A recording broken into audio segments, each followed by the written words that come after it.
안녕하세요. JCN 건강플러스 심은옥입니다. 아기 울음소리가 점차 줄고 있다고 합니다. 우리나라의 합계 출산율이 2022년 기준 가임 여성 1명당 0.78명이라고 하는데요. 저출생으로 인한 국가소멸 위기론까지 나오고 있는 상황입니다. 하지만 아이를 갖고 싶어도 갖지 못하는 어려움을 겪는 가정들도 있는데요. 바로 난임 부부입니다. 이런 난임 부부들의 문제 해결을 통해서 출산율을 높이는 것도 현실적인 방안이라는 생각이 드는데요. 그래서 오늘은 난임 치료에 대해서 자세히 알아보겠습니다. 우리나라의 난임 인구는 2023년 6월 기준 약 23만 명에 육박합니다. 그 수치는 지난 5년간 매년 느는 추세인데요. 난임으로 인한 스트레스와 임신에 대한 조급한 마음은 겪어보지 않은 사람은 모를 겁니다. 난임을 극복하고 건강한 임신에 성공하기 위해서는 무엇보다 편한 마음으로 자신의 신체 상태에 맞는 적절한 치료를 받는 것이 중요한데요. 오늘 이 시간 생기나라 한의원장 최기현 박사님을 모시고 난임의 원인과 다양한 치료 사례들을 살펴보겠습니다. 오늘 건강플러스에서는 사회 문제로까지 대두되고 있는 난임에 대해 이야기 나눠보겠습니다. 생기나라 한의원 최기현 박사님 나와주셨습니다. 박사님 안녕하세요. 안녕하세요. 반갑습니다. 네, 박사님, 난임은 말 그대로 임신이 어렵다는 의미잖아요.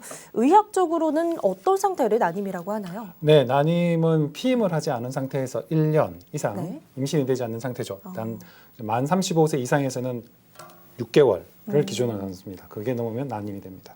네, 정상적으로 부부관계를 이어가는데도 임신이 잘 안 되면 이유가 따로 있는 건 아닌지 궁금한데 혹시 난임이 유전일 수도 있나요? 그럴 수도 있고 아닐 수도 있죠. 선천적인 경우는 유전이고요. 후천적인 경우는 유전이 아닌데 선천적인 경우는 이제 자궁이 없는 무자궁이라든지 또는 자궁 기형 또는 염색체 이상 같은 유전의 영향을 받는 경우고요.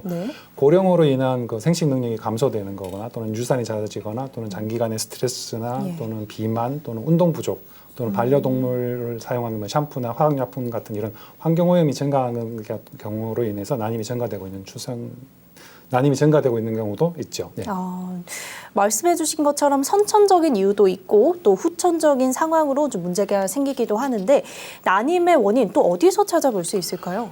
네, 여성척의 원인과 남성척의 원인을 두 가지로 분류해 볼 수 있는데요. 여성척의 원인은 첫 번째는 이제 그 나팔관에서 난자가 배란이 된 다음에 통과하는 나팔관이 막히는 경우죠. 난간폐색 같은 경우가 있을 수 있고요. 그리고 배란이 잘 안 되는 경우도 있겠죠. 그러면 난소의 배란장애나 다낭성 난소증후군이나 또는 갑상선 호르몬이나 유축 분비 호르몬 분비에 이상이 있는 경우도 있고요. 또 조기 폐경 같은 또 과다한 스트레스로 인한 경우도 있을 수 있고 이런 시민성 문제도 있겠죠. 또 무리한 다이어트 같은 경우도 있고 자궁 자체의 원인으로 생식기 감염이나 또는 외상, 골반 부위나 화복부에 강한 충격을 받는 경우라든지 또는 습관성 유산으로 인해서 인한 난임 같은 경우 그리고 또 난소 내 낭종, 혹이 생기거나 자궁의 위치 이상이나 자궁 기형, 자궁 위치 이상은 이제 자궁이 뭐 후굴돼 있다든지 이런 경우들이죠. 그리고 또 무자궁으로 인한 자궁 난임도 있을 수 있고요. 또 자궁 내에 유착이 되는 경우라든지 자궁 내에 폴립, 조그만 혹들이 많이 생기는 거, 자궁 근종 이런 경우도 있고 정액 분비가 잘 되지 않으니까 정자가 잘 못 가는 거죠. 이런 경우라든지 또는 자궁 복각 내 요인으로 자궁도 복각 내에 안 있는데 그 주변에 있는 문제들, 수술에 유착이 있다든지 또는 자궁 내막증이 있다든지 또는 자궁이 하수가 되는 자궁 하수증이 있을 때도 나타날 수 있고요. 남성척의 요인으로는 정자가 없는 무정자증이나 정자의 양이 적거나 또는 정자의 수가 적거나 또는 정자는 있는데 정자의 운동성이 떨어지는 이런 경우들이 있죠. 그렇군요. 그리고 또 아무래도 나이가 많을수록 임신이 어려워질 것 같은데 난임과 나이에도 관련이 크겠죠? 그렇죠. 여자분들의 생식 능력은 이제 25세의 최고점을 이룬 이후부터 이제 30세부터 점차 떨어지게 되거든요. 그래서 35세에서는 한 52%로 현저하게 떨어지기 시작하고요. 그리고 고령일수록 산부인과 질환이 증가하게 되기 때문에 난임이 가능성도 높아지게 되죠. 높아지면 또 그만큼 자연 유산율도 증가하기 때문에 가능하면 빨리 결혼하셔서 임신 시도를 빨리 하시는 게 나아요. 난소 나이하고도 연관이 됩니다. 그러면 이 난소의 나이도 검사를 할 수 있잖아요. 검사는 좀 어떻게 진행되나요? 보통 이제 이 난소 나이 검사 AMH라고 하는데요. 엔티 밀레리안 호르몬 검사는 혈액 검사를 통해서 하거든요. 그래서 수치가 보통은 이제 수치가 높으면 난소에 배란된 난포의 숫자가 많다. 그래서 난소 나이가 적다 이렇게 얘기를 하는데요. 그러니까 수치가 낮으면 그러면 배란된 나이가 난포가 적으니까 나이가 많은 걸로 이렇게 해석을 하는데 중요한 게 이게 나이별 만 나이별 정상 범위 내에서 높은 게 좋아요.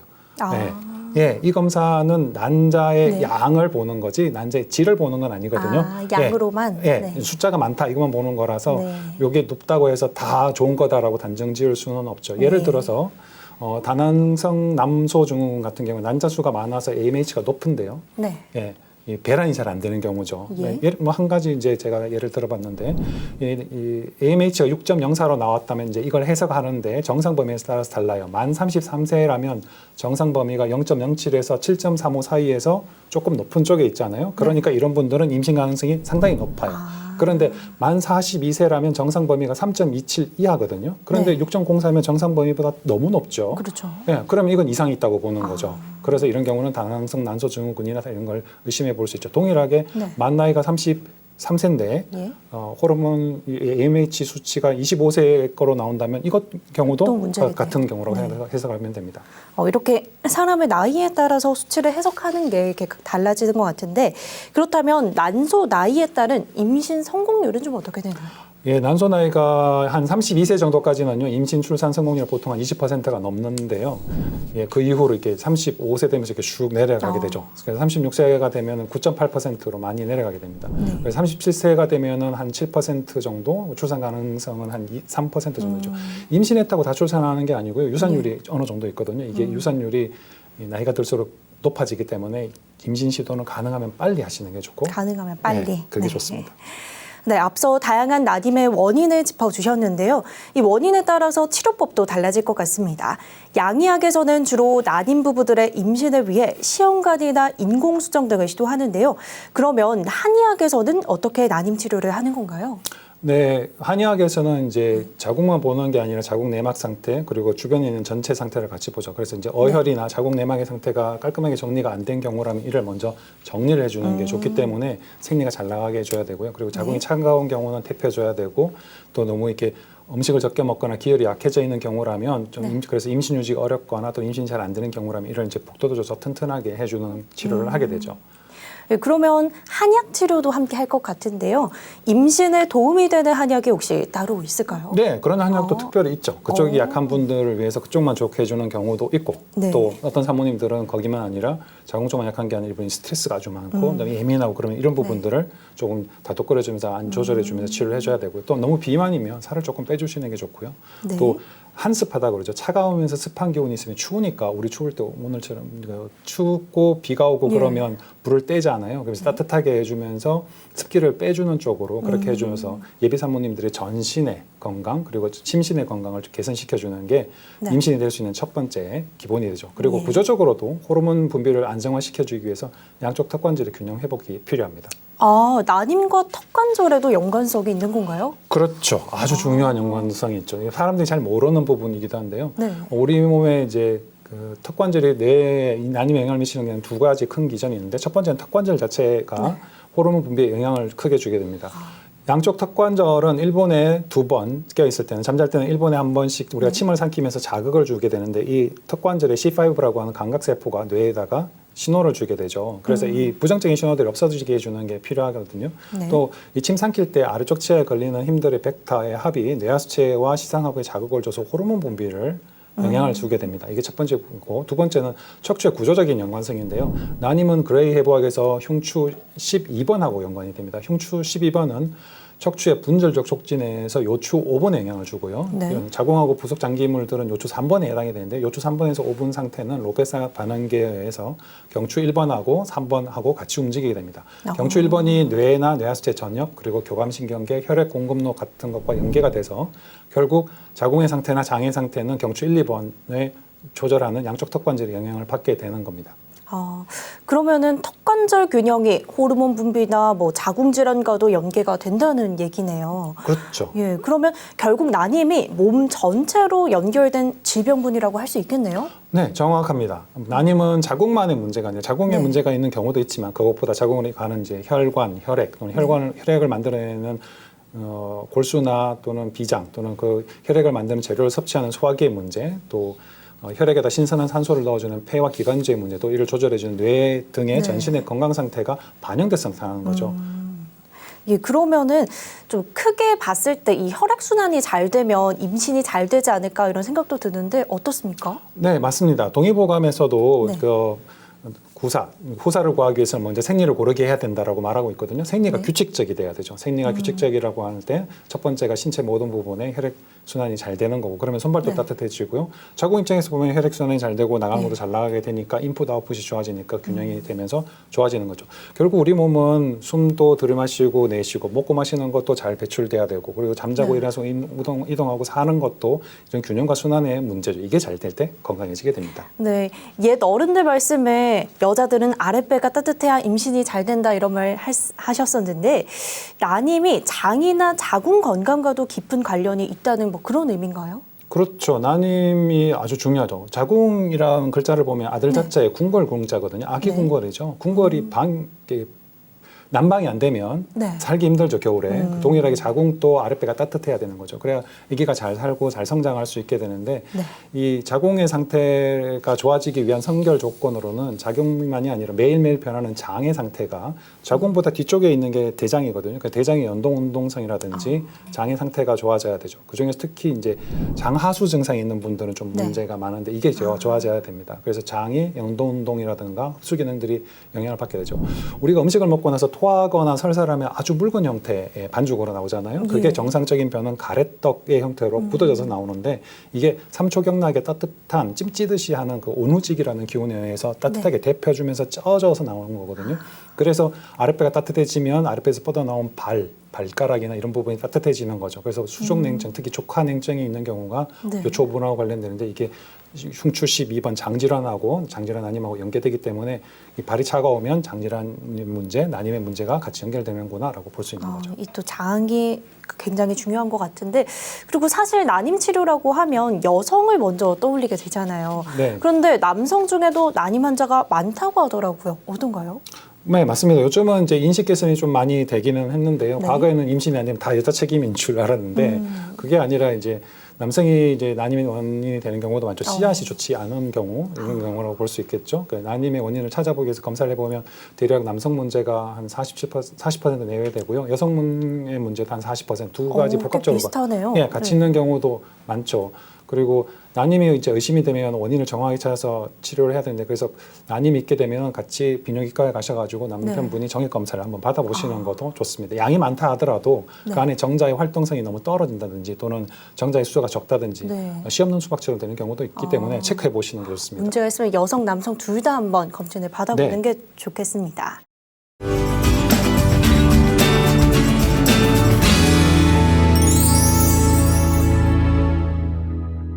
네, 여러분들께서 지금 건강플러스 함께하고 계신데요.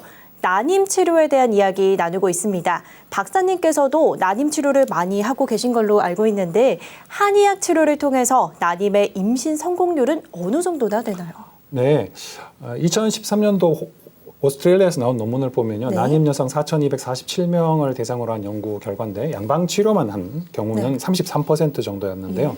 거기에다가 이제 한약 치료를 같이 했더니 60%가 나왔어요. 거의 2배 그러네요. 가까운 임신 성공률을 발표한 논문이죠. 네. 울산시 난임 사업에서도 2021년에서 2022년 동안에 62명을 치료했더니 그중에 17명이 임신을 성공했어요. 한 32.7% 정도 되죠. 네. 예, 그리고 제가 이때까지 난임 치료한 분 46명 중에 28명이 임신 성공하셔서 한 60% 정도 되고요. 출산율은 28명이 임신하신 분 중에 27명이 출산하셔서 한 96% 정도 되시고 치료는 한 번 치료했는데 임신된 분도 있고 네. 11개월 동안 88회 정도까지 치료한 정도로 이렇게 스펙트럼이 다양하십니다. 네. 이 난임을 치료하는 과정이 쉽지만은 않겠지만 임신 성공을 위해서 반드시 좀 선행해야 하는 조건이 있을까요?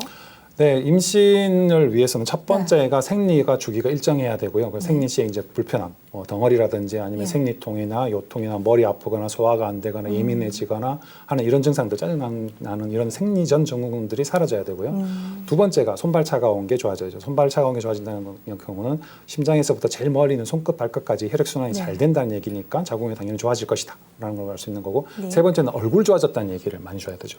얼굴은 얼의 꼴이니까요. 마음이나 네. 여러 가지 상태가 좋아졌다는 게 얼굴로 보여진다는 거고 또 경추 재정렬이 바르게 돼서 정상적인 형태가 되어가고 있다라는 걸 네. 같이 보여주는 겁니다. 이 난임으로 고생하는 분들이 많으신데 임신 성공을 위한 선행 조건 꼭 염두에 두시고 치료에 임하시면 큰 도움이 될 것 같습니다.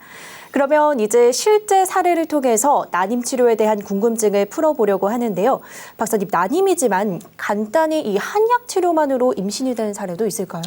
네, 여러 케이스가 있는데요. 뭐 결실이 심하거나 또는 결독이 심한 경우에는 이제 뚫어서 나가게 해주고 풀어줘야 되게 하는데요. 이렇게 한 경우가 2년 동안 임신이 안 됐던 분하고 또 시험관에게 2번 시술했는데 안 됐던 4년 동안 난임된 분이 있었는데 두 분 다 이제 치료를 원하셔가지고 오셔서 한약을 드시고서 2년 됐던 분은 처음에 한약을 먹으면서 이제 결독을 풀어줘야 되니까 한약 먹으면서 대변을 하루에 10번 보셔서 처음에 그러다가 한 보름 정도 먹으니까 6번 정도로 줄어들었고 그게 나가야 될 것들이 많이 있는 상태에서 집에 수리를 했는데 뜯어내고 제거해야 되는 것들 있잖아요. 그걸 그대로 놔둔 상태에서는 새로 수리를 할 수 없으니까 속을 먼저 비우는 거네요. 그 비우는 것처럼 속에 나가야 될 것들을 나가게 해주는 식의 치료를 하는 거죠.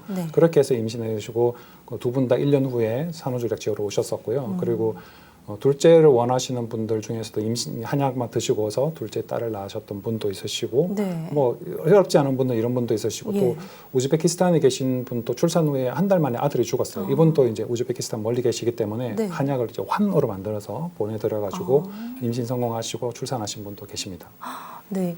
또 난소의 기능이 떨어졌거나 자궁 근종 등의 자궁 질환이 있었던 분들은 또 임신이 힘들다고 하는데 이런 분들도 성공 사례가 있을까요? 네, 만 나이 31세시고 난소 나이는 38세시죠. 실제 나이보다는 난소 나이가 높은 경우는 임신이 어려운 경우거든요. 그리고 이제 아래턱이 한쪽으로 틀어져서 안면 비대칭도 있으시고 기운이 없어서 목소리도 약하고 했던 분인데 이분이 이제 10개월 동안 39회 CBA 치료하고 한약 드시고 그래서 임신 성공하시고 아주 건강하고 예쁜 멋있게 잘생긴 아들을 출산하셨죠. 너무 또 기쁜 일이 생겼고 그리고 난임인 분들의 이야기 들어보면 습관성 유산이나 또 시험관, 인공수정의 실패 경험이 좀 많더라고요. 이런 케이스의 임신 성공 사례도 궁금합니다.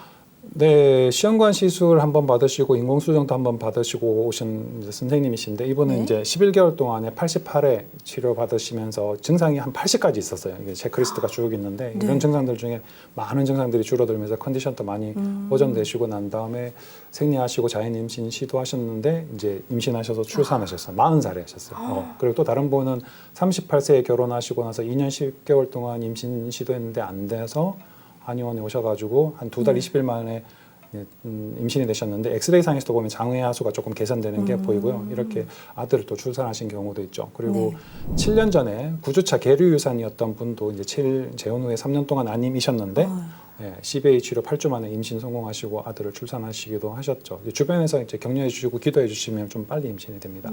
그리고 습관성 유산이었던 분들도 자궁이 임신이 유지되는 게 힘이 없기 때문에 유산이 되는 거다. 그래서 이런 경우에는 이제 임신 전후로 심신의 기능을 끌어올리면 되니까 약을 쓰면서 좀 기운을 올려주고 임신한 상태에서 보통 양딸이라고 저 1, 3, 5개월만 쓰는 게 아니라 좀 필요한 경우는 2개월째다. 이런 경우는 약을 한 3일에서 5일 정도씩만 약을 쓰면서 에너지를 보충해줘서 임신을 유지할 수 있도록 해주면 출산되시죠. 이런 분들도 있으시죠. 보통 이제 제가 치료해보니까 CBA 치료 받으신 분들의 자연분만 확률 한 80% 정도로 컨디션이 많이 올라가니까 임신 중에도 덜 힘들고 출산하는 과정에도 더 좋았던 경우들이 있습니다. 그렇군요. 그리고 박사님께서 앞서서 턱관절과 난임도 밀접한 관계가 있다는 말씀 해주셨잖아요. 턱관절 장애나 목 디스크, 또 허리 디스크 같은 질환 치료를 하면서 이 난임도 해결한 사례가 있나요?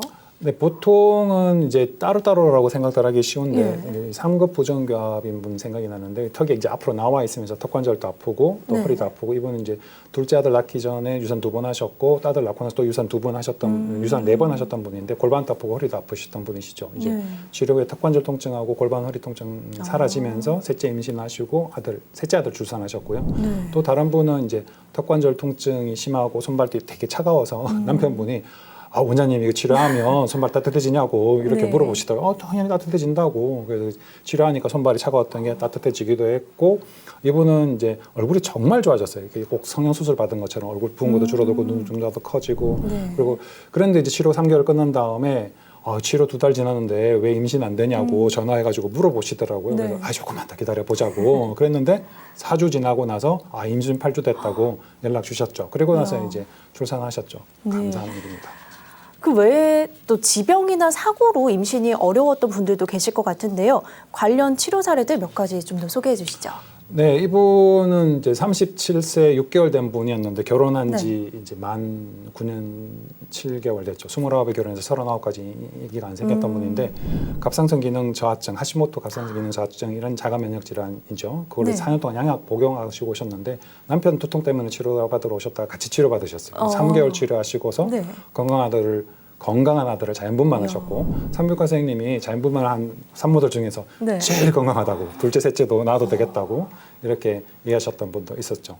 그리고 36세인 분이신데 겨울에 이제 심해지는 건선이나 아토피가 있었어요. 그래서 이제 진단받고 있었던데 이분은 이제 86일 동안 한 12번 정도 치료받으시고 나서 그중에 8년 11개월 만에 셋째를 딸을 임신하셔가지고 출산 성공하신 분도 있으시고 또 32세인 분이신데 2년 동안 류마티스 관절염 약을 복용했던 분이신데 1년 9개월 동안 난임이셨거든요. 근데 연말에 이제 시어머니 댁에 시댁에 방문했다가 시어머니 한약 지어주겠다고 그래서 오셨는데 제가 한 번 치료를 해드렸거든요. 그걸 하루 치료해야 되는데 편차 수정 딱 2번 하고 침 치료하고 뭐 이렇게 했는데 12월 중순에 생리했는데 1월 14일에 임신 성공했다고 그러면서 출산하신 분도 있으시고요.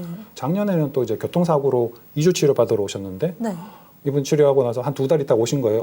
뭐 뭐냐고 하셨는데 반갑네요. 그랬더니 이 원장님이 치료받고 와서 지금 2년 동안 아님이었는데 임신됐다고 하셨어요. 그래요? 그래서 작년에 출산하셨죠. 뜻밖의 또 출산도 있고 이렇게 경사가 턱관절하고 경추를 치료를 해주니까 그 사람이 가지고 있는 여러 문제들, 기본적인 문제들이 같이 개선이 되면서 난임 치료가 된 경우가 또 있는 거죠. 그렇군요. 이렇게 다양한 치료 사례들을 살펴봤는데요. 이제는 벌써 마무리를 해야 할 것 같습니다. 박사님 끝으로 난임 부부에게 조언 한 말씀 해주시죠.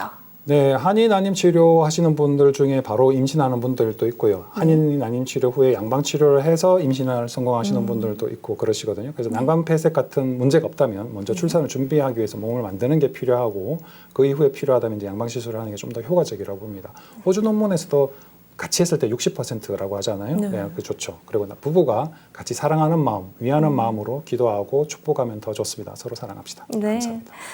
오늘도 희망의 말씀 많이 해주셨는데요. 지금까지 생기나라 한의원장 차기현 박사님이었습니다. 박사님 감사합니다. 감사합니다. 네, 우리나라 부부 7쌍 중 1쌍의 난임이라고 합니다. 요즘 지자체마다 한의 난임 지원 사업을 펼치는 등 난임 치료에 대한 관심도 높아지고 있는데요. 그만큼 난임 부부가 느끼는 신체적, 정신적인 부담과 압박이 참 크다고 합니다. 주변에 이러한 상황을 겪고 있는 사람이 있다면 함께 공감해 주시고 배려해 주시면서 묵묵히 응원해 주는 마음이 필요할 것 같습니다. JCN 건강플러스 여기서 이만 인사드립니다. 감사합니다.